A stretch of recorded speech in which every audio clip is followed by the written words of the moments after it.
name's Jason Mills. I've just returned from a year working in Turkey. I was responsible as head of mission for the Turkey programs and also our cross-border operations in northern Syria.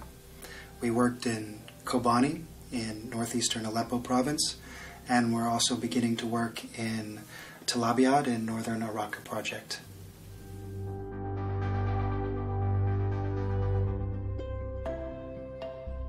So I was very excited to go on this mission.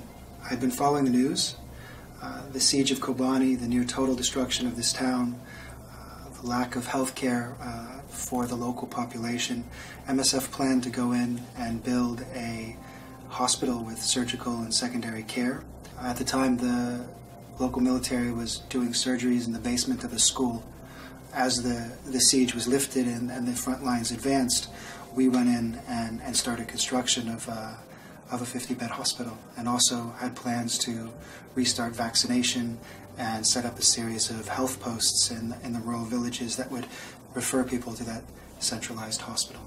We completed the construction of the hospital in June, and we had imported all of the medicine and the equipment for the hospital and had it pre-positioned to go into Syria. Unfortunately, the week before we were due to open the hospital, there was a major attack on Kobane, and the hospital was destroyed over the course of the weekend in the attack. So that basically put us back to square one in the course of a day. It was absolutely devastating. We had worked the last 4 months to build this very quickly. Losing everything in a weekend was devastating.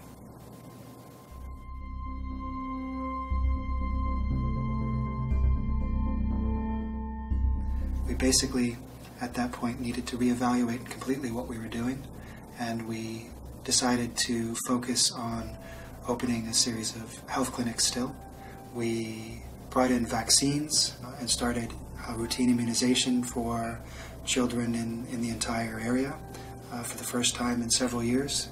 And so basically we were able to import them from Europe and begin vaccinating children again, which was a major accomplishment for us. We also started a mental health program, which was essential because, I mean, you can see in a place like all over Syria, it's post-apocalyptic in some places. You see the video of places like Aleppo and Homs and Kobane, and you see total destruction of towns and villages and dust and cement, and it's horrible to see, let alone to live in.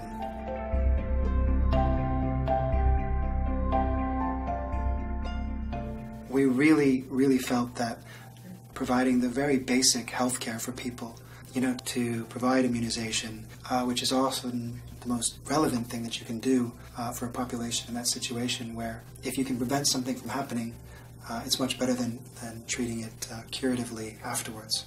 Also being relevant is being present and witnessing their situation and understanding what their life was like before the war and now what their life is like after the war. I mean, that's invaluable medicine. People after 5 years of total war in their home country, they recognize that things aren't right, that you can give them some hope. You can listen to them, you can provide psychosocial activities. This is really important work that needs to be done.